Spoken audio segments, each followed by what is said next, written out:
Hi to all, welcome to DSC buddy channel. So ఈ వీడియోలో అయితే మనకి 10th క్లాస్ మీద ఉన్న లెసన్స్ 11 లెసన్స్ ఉన్నాయి. ఈ లెసన్స్ 12 ఉన్నాయి. సో వీటి మీద ప్రాక్టీస్ బిట్స్ అయితే చూడండి. ఒకసారి బిట్స్ ఎలా అడుగుతున్నారో చూడండి. సో ఫస్ట్ బిట్ వచ్చి దానశీలము పాఠ్యభాగ రచయిత ఎవరు? దానశీలము పాఠ్యభాగ రచయిత ఎవరు అని అడిగారు. సో దానశీలం పాఠ్యభాగ రచయిత వచ్చి పోతన్న. ఆప్షన్ 4 అనేది కరెక్ట్ ఆన్సర్. నెక్స్ట్ బిట్ వచ్చి దానశీలము పాఠ్యభాగము ఏ ప్రక్రియకు చెందుతుంది? సో దానశీలం అనే పాఠం మనకి ఏ ప్రక్రియకు చెందుతుంది అని అడిగారు. సో ఇది దానశీలం అనేది పురాణానికి చెందుతుంది అనమాట. పురాణం. ఆప్షన్ 2 అనేది correct answer. So next bit వచ్చి మనకి దానశీలము పాఠ్యభాగం భాగవతంలోని ఏ స్కందము నుండి గ్రహించబడింది అని అడిగారు. భాగవతంలోని ఏ స్కందం నుండి గ్రహించబడింది అంటే అష్టమ స్కందం నుంచి. అష్టమ అంటే 8వ స్కందం అనే అర్థం. అష్టమ స్కందం నుంచి తీసుకోబడింది అనమాట. నెక్స్ట్ బిట్ వచ్చి బ్రాహ్మణ వేషంలో వచ్చి రూపం మార్చుకొని ఇంద్రుడినే కవచ కుండలాలు అడిగితే ఇవ్వవద్దని హెచ్చరించిన వారు ఎవరు అని అడిగారు. సో ఎవరంటే సూర్యుడు. ఆప్షన్ 1 అనేది కరెక్ట్ ఆన్సర్. నెక్స్ట్ బిట్ వచ్చి బలిని 3 అడుగుల నేల ఇవ్వమని కోరినవాడు ఎవరు అని అడిగారు. సో ఎవరు అడిగారంటే వామనుడు. ఆప్షన్ 4 అనేది కరెక్ట్ ఆన్సర్. నెక్స్ట్ బిట్ వచ్చి రాక్షస గురువు ఎవరు అని అడిగారు. సో రాక్షస గురువు ఎవరంటే శుక్రాచార్యుడు. ఆప్షన్ 3 అనేది కరెక్ట్ ఆన్సర్. నెక్స్ట్ బిట్ వచ్చి బలి చక్రవర్తికి దానం ఇవ్వవద్దని వారించిన వారు ఎవరు అని అడిగారు. బలి చక్రవర్తికి దానం ఇవ్వవద్దని వారించిన వారు శుక్రాచార్యుడు. ఆప్షన్ 3 అనేది కరెక్ట్ ఆన్సర్. నెక్స్ట్ బిట్ వచ్చి ఈ కింది వానిలో డాక్టర్ సామల సదాశివ రచన ఏది? సో ఏంటంటే ఉర్దూ సాహిత్య చరిత్ర, మలయ మారుతాలు, సంగీత శిఖరాలు. ఇవన్నీ కూడా డాక్టర్ సామల సదాశివ గారి రచనలు అన్నమాట. సో నెక్స్ట్ బిట్ వచ్చి ఎవరి భాష వాళ్లకు వినసొంపు పాఠ్యభాగం ఏ గ్రంథం నుండి గ్రహించబడింది అని అన్నాడు. సో ఏ గ్రంథం అంటే యాది. సో నెక్స్ట్ బిట్ వచ్చి మనకి తాత ఇగపటు నీపాను జర్దా డబ్బి అన్నది ఎవరు అని అడిగారు. సో అన్నది తాత ఇగపటు నీపాను జర్దా డబ్బి అన్నది కావ్యమా, లావణ్యాన, వసుంధర, వాసవ. సో ఇది లెసన్లోది. సో ఇది అన్నది ఎవరు అని అడిగారు. సో ఎవరన్నారంటే లావణ్య. నెక్స్ట్ బిట్ వచ్చి విక్రమాంక దేవచరిత్రం కన్నసుందరి అనే నాటకాన్ని సంస్కృతంలో రాసిన వారు ఎవరు? సో సంస్కృతంలో రాసిన వారు బిల్హణుడు. ఆప్షన్ 1 అనేది correct answer. So next bit వచ్చి చాలా కాలం నుండి సామల వారి రచనలు చదువుతున్న గుంటూరు విద్వాంసులు అడ్వకేట్ ఎవరు? సో దీనికి ఆన్సర్ వచ్చి మనకి ఉప్పలూరి గోపాలకృష్ణ శర్మ. నెక్స్ట్ బిట్ వచ్చి ఉర్దూ కవుల్లో అగ్రగణ్యుడైన కవి ఎవరు? సో ఎవరంటే మీర్ తకీమీర్. ఆప్షన్ 3 అనేది correct answer. So next bit వచ్చి మసీదు మెట్లపై రోజు కూర్చొని బిచ్చగాళ్ళు పక్కీళ్ళు మాట్లాడే భాష నుండి ప్రజల పలుకుబడి జాతీయాలు నేర్చుకున్నానని చెప్పుకున్న కవి ఎవరు అన్నాడు.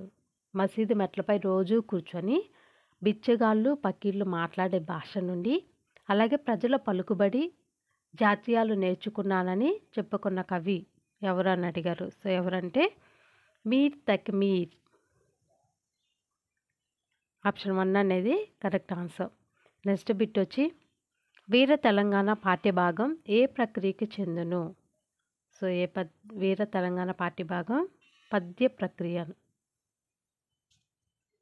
నెక్స్ట్ బిట్ వచ్చి తెలుగు సాహిత్యంలో గజల్, రూబాయి ప్రక్రియలను ప్రవేశపెట్టిన వారు ఎవరు అని అడిగారు. సో ఎవరంటే దాశరథి గారు ప్రవేశపెట్టారు గజల్ అలాగే రూబాయి ప్రక్రియలను. నెక్స్ట్ బిట్ వచ్చి దాశరథి గాలిబ్ గజల్ను ఏ సంవత్సరంలో అనువదించాడు.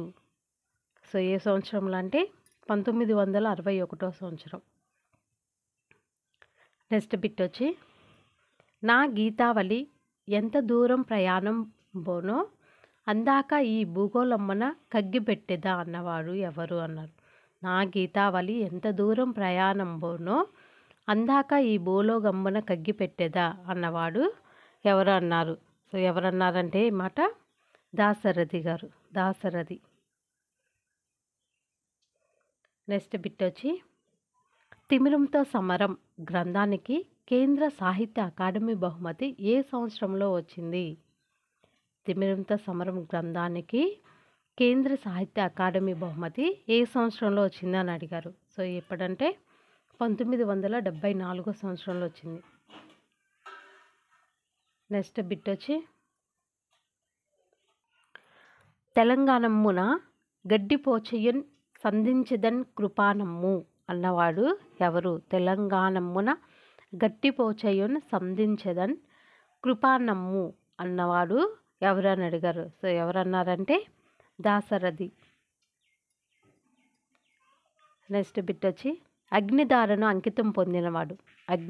అగ్నిధారను అంకితం పొందినవాడు ఎవరు అని అడిగారు. సో ఎవరంటే వట్టికోట ఆళ్వారు స్వామి. సో నెక్స్ట్ బిట్ వచ్చి కొత్త బాట పాఠ్యభాగ రచయిత ఎవరు. కొత్త బాట పాఠ్యభాగ రచయిత ఎవరు అని అడిగారు. ఎవరంటే పాకాల యశోదారెడ్డి గారు. సో నెక్స్ట్ బిట్ వచ్చి మహాలక్ష్మి ముచ్చట్లు అనే రేడియో ధారావాహిక కార్యక్రమంతో ప్రజాదరణ పొందిన రచయిత్రి.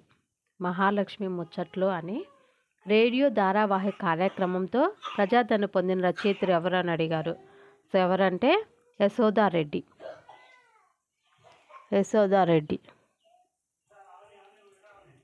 నెక్స్ట్ బిట్ వచ్చి తెలంగాణ భాషా సౌందర్యాన్ని తెలపడానికి కథను శక్తివంతమైన సాధనంగా మలుచుకున్న రచయిత్రి ఎవరు అని అడిగారు. సో ఎవరంటే యశోదారెడ్డి. ఆప్షన్ 2 అనేది కరెక్ట్ ఆన్సర్. నెక్స్ట్ బిట్ వచ్చి కొత్త బాట పాఠ్యభాగం ఏ మాండలికంలో రాశారు అని అడిగారు. సో ఏ మాండలికం అంటే ఉత్తర మాండలికం. ఆప్షన్ 3 అనేది కరెక్ట్ ఆన్సర్. నెక్స్ట్ బిట్ వచ్చి అంతర్జాతీయ గూగుల్ ఆర్గ్ సంస్థ వారి ఉత్తమ గ్రామ పురస్కార్ పొందిన గ్రామం ఏది. అంతర్జాతీయ గూగుల్ ఆర్గ్ సంస్థ వారి ఉత్తమ గ్రామ పురస్కార్ పొందిన గ్రామం ఏది అని అడిగారు. సో ఏదంటే కొండాపూర్. సో నెక్స్ట్ బిట్ వచ్చి నగర గీతం పాఠ్యభాగ రచయిత ఎవరు. నగర గీతం పాఠ్యభాగ రచయిత ఆలిశెట్టి ప్రభాకర్ గారు. నెక్స్ట్ బిట్ వచ్చి నగర గీతం పాఠ్యభాగం ఏ గ్రంథం నుండి గ్రహించబడింది అని అడిగారు. నగర గీత పాఠ్యభాగం అనేది ఏ గ్రంథం నుంచి గ్రహించబడింది అని అడిగారు. సో దేని నుంచి అంటే సిటీ లైఫ్. నెక్స్ట్ బిట్ వచ్చి ఏదైనా ఒక అంశాన్ని కొస మెరుపుతో వ్యంగ్యంగా చురకలతో తక్కువ పంక్తులతో చెప్పడాన్ని ఏమంటారు. ఏదైనా ఒక అంశాన్ని కొస మెరుపుతో అలాగే వ్యంగ్యంగా చురకలతో తక్కువ పంక్తులతో చెప్పడాన్ని ఏమంటారు అన్నారు. సో ఏమంటారంటే మినీ కవిత అంటారు.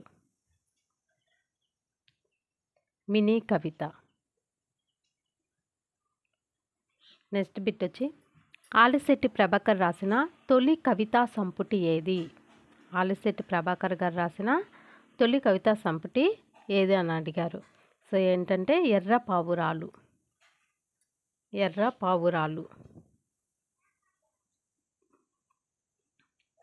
నెక్స్ట్ బిట్ వచ్చి సిటీ లైఫ్ పేరుతో ఆలిశెట్టి ప్రభాకర్ ఏ నగరంపై రాసిన మినీ కవితలు ప్రసిద్ధి చెందాయి అని అడిగారు. సో ఏంటంటే హైదరాబాద్. నెక్స్ట్ బిట్ వచ్చి మంటల జెండాలు గ్రంథాన్ని ఎవరు రాశారు అని అడిగారు. మంటల జెండాలు గ్రంథాన్ని ఎవరు రాశారు అన్నారు. సో ఎవరంటే ఆలిశెట్టి గారు. నెక్స్ట్ బిట్ వచ్చి నగర మోగింద నయాగార దుమికింద వాక్యంలోని అలంకారం ఏది? నగార మోగింద నయాగార దుమికింద వాక్యంలోని అలంకారం ఏది అని అడిగారు. సో ఏ అలంకారం అవుతుంది ఇది మనకి? అంత్యానుప్రాస అలంకారం అవుతుంది. నెక్స్ట్ బిట్ వచ్చి నగరంలో ప్రతి మనిషి పఠనీయ గ్రంథమే, మరి నీ బ్రతుకు పేజీలు తిరిగేసేది ఎవరు అన్నవారు ఎవరు అని అడిగారు. సో ఎవరన్నారంటే ఆలిశెట్టి ప్రభాకర్ గారు. ఆలిశెట్టి ప్రభాకర్ గారు. ఆప్షన్ 3 అనేది correct answer. So next bit వచ్చి భాగ్యోదయం పాఠ్యభాగ రచయిత ఎవరు? భాగ్యోదయం పాఠ్యభాగ రచయిత ఎవరు? సో భాగ్యోదయం పాఠ్యభాగ రచయిత ఎవరు మనకి? కృష్ణస్వామి ముదిరాజు గారు. కృష్ణస్వామి ముదిరాజు గారు. సో నెక్స్ట్ బిట్ వచ్చి భాగ్యోదయం పాఠ్యభాగం ఏ ప్రక్రియకు చెందుతుంది? భాగ్యోదయం పాఠ్యభాగం ఏ ప్రక్రియకి చెందుతుంది అని అడిగారు. సో ఇది జీవిత చరిత్ర. జీవిత చరిత్రకు చెందుతుందన్నమాట. సో నెక్స్ట్ బిట్ వచ్చి హిందువులు తమ చరిత్రను లిఖితబద్ధం చేయాలనుకుంటే సంస్కర్తగా ఎవరి పేరు మొదటి వరుసలో ఉంటుంది? హిందువులు తమ చరిత్రను లిఖితబద్ధం చేయాలనుకుంటే సంస్కర్తగా ఎవరి పేరు మొదటి వరుసలో ఉంటుంది అని అడిగారు. సో ఎవరి పేరు అంటే భాగ్యరెడ్డి వర్మ. భాగ్యరెడ్డి వర్మ గారి పేరు. Bhagya Reddy Varma. So next bit వచ్చి దేవదాసి మురళి వేశ్య సంప్రదాయాలను అడ్డుకోవడం, పసివాళ్ళైన ఆడ మగ పిల్లలను దేవునికి వదిలివేయడాన్ని తీవ్రంగా నిరసించిన వాడు ఎవరు అని అడిగారు. సో ఎవరంటే Bhagya Reddy Varma. So next bit వచ్చి సత్యశోధక సమాజాన్ని మహారాష్ట్రలో ఏర్పాటు చేసినవాడు ఎవరంటే పూలే.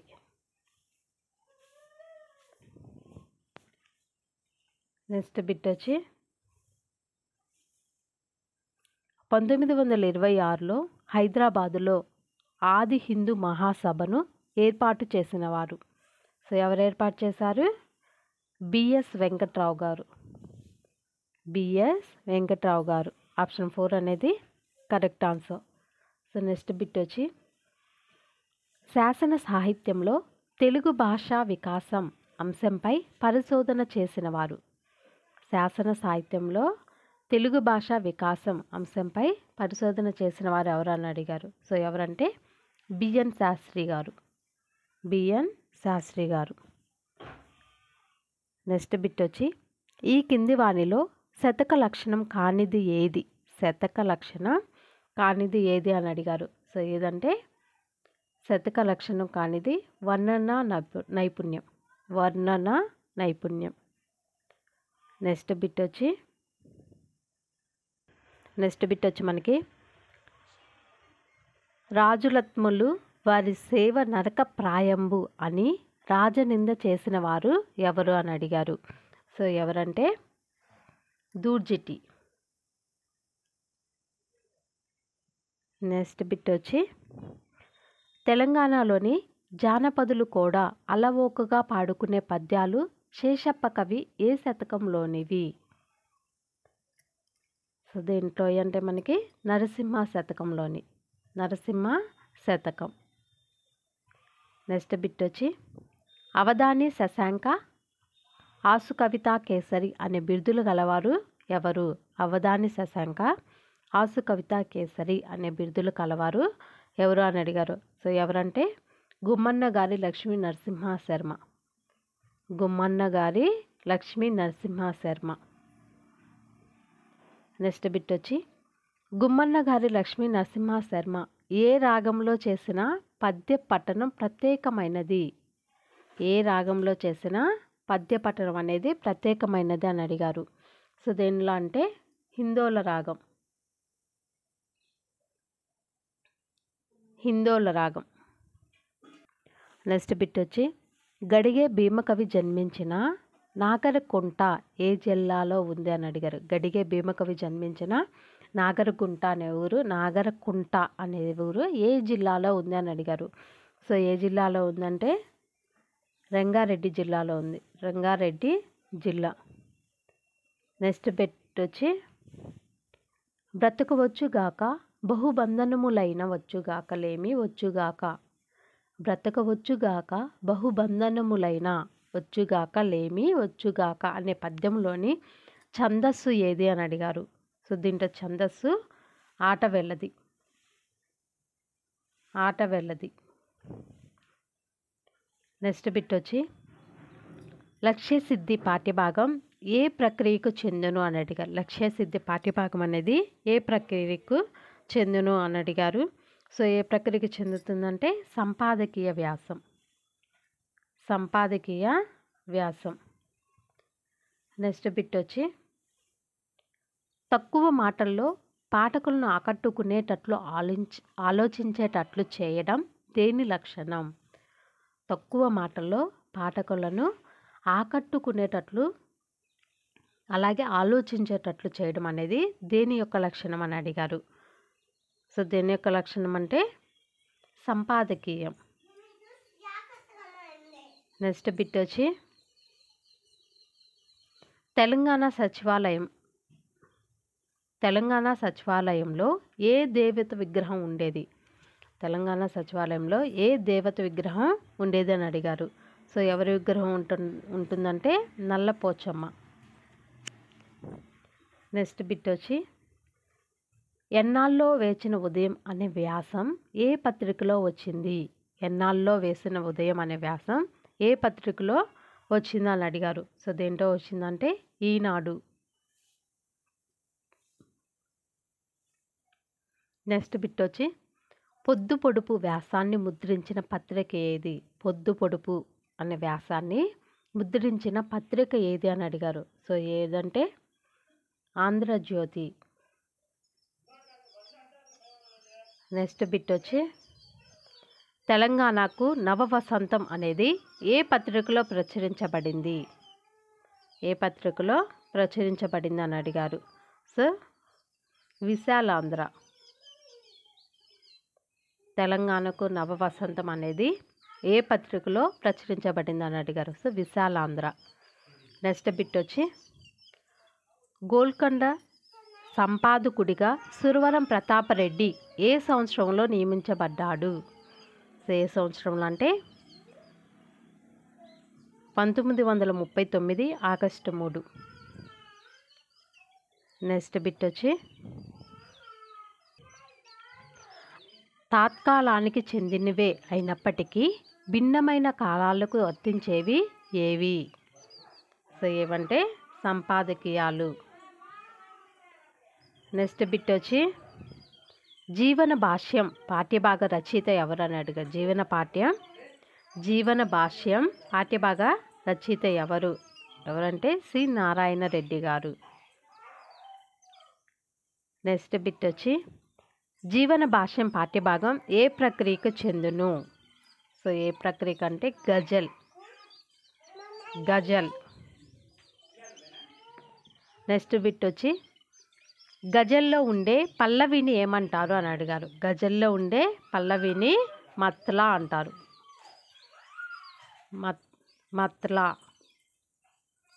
సో నెక్స్ట్ బిట్ వచ్చి గజల్లో ప్రతి పాదం చివర ఉండే కవి నామముద్రను ఏమంటారు?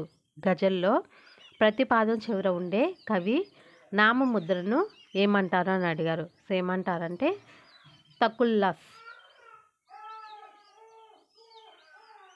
తకుల్లాస్ అంటారు. సో నెక్స్ట్ బిట్ వచ్చి గజల్లో ఉండే చరణాన్ని ఏమంటారు? గజల్లో ఉండే చరణాన్ని ఏమంటారు అన్నారు. సో గజల్లో ఉండే చరణాన్ని మక్తా అంటారు. నెక్స్ట్ బిట్ వచ్చి సినారేకు జ్ఞానపీఠ అవార్డు ఏ గ్రంథానికి వచ్చింది? సో ఏ గ్రంథానికి వచ్చిందంటే విశ్వాంబర గ్రంథానికి వచ్చింది సినారేకు జ్ఞానపీఠ అవార్డు అనేది. సో నెక్స్ట్ బిట్ వచ్చి సినారే కళానికి గళానికి ఉన్న ప్రత్యేకత ఏమిటి? కళానికి అలాగే గళానికి ఉన్న ప్రత్యేకత ఏమిటి అని అడిగారు. సో ఏంటంటే శబ్దశక్తి అర్ధయుక్తి, శబ్దశక్తి అండ్ అర్ధయుక్తి 1 and 2 రెండు కూడా. నెక్స్ట్ బిట్ వచ్చి గోల్కొండ పట్టణము పాఠ్యభాగం ఏ ప్రక్రియకు చెందును? సో ఏ ప్రక్రియకి చెందుతుందంటే వ్యాసం. నెక్స్ట్ బిట్ వచ్చి గోల్కొండ పట్టణ నిర్మాత ఎవరు? గోల్కొండ పట్టణ నిర్మాత ఎవరు అని అడిగారు. సో ఎవరు గోల్కొండ పట్టణ నిర్మాత? అజం ఖాన్. నెక్స్ట్ బిట్ వచ్చి పారసీక దేశపు రాయబారి అతని అనుచర వర్గమునకు బస ఏర్పాటు చేసిన భవనం ఏది? సో ఏ భవనంలో బస చేశారంటే దిల్ కుషా అనే భవనంలో బస చేశారు, Dil Kusha. So next bit వచ్చి దొడ్డ బార్బోవా వృక్షం ఏ దేశం నుండి అబ్దుల్లా కుతుబ్ షా తెప్పించాడు? సో ఏ దేశం నుండి తెప్పించాడు అంటే ఆఫ్రికా. నెక్స్ట్ బిట్ వచ్చి ఒక హోను విలువ ఎన్ని రూపాయలు? ఒక హోను విలువ ఎన్ని రూపాయలు అని అడిగారు. సో ఏంటంటే 4 రూపాయలు. నెక్స్ట్ బిట్ వచ్చి 1687లో గోల్కొండ పట్టణాన్ని నాశనం చేసిన వారు ఎవరు అని అడిగారు. సో ఎవరు నాశనం చేశారు? ఔరంగజేబు. నెక్స్ట్ బిట్ వచ్చి గోల్కొండ పట్టణంలో ప్లేగు వ్యాధి మహమ్మారి పీడ సంభవించిన కాలం ఏది? గోల్కొండ పట్టణంలో ప్లేగు వ్యాధి లేదా మహమ్మారి పీడ సంభవించిన కాలం ఏది అని ఎప్పుడు సంభవించిందని అడిగారు. సో ఎప్పుడంటే 1589. ఆప్షన్ 3 అనేది కరెక్ట్ ఆన్సర్.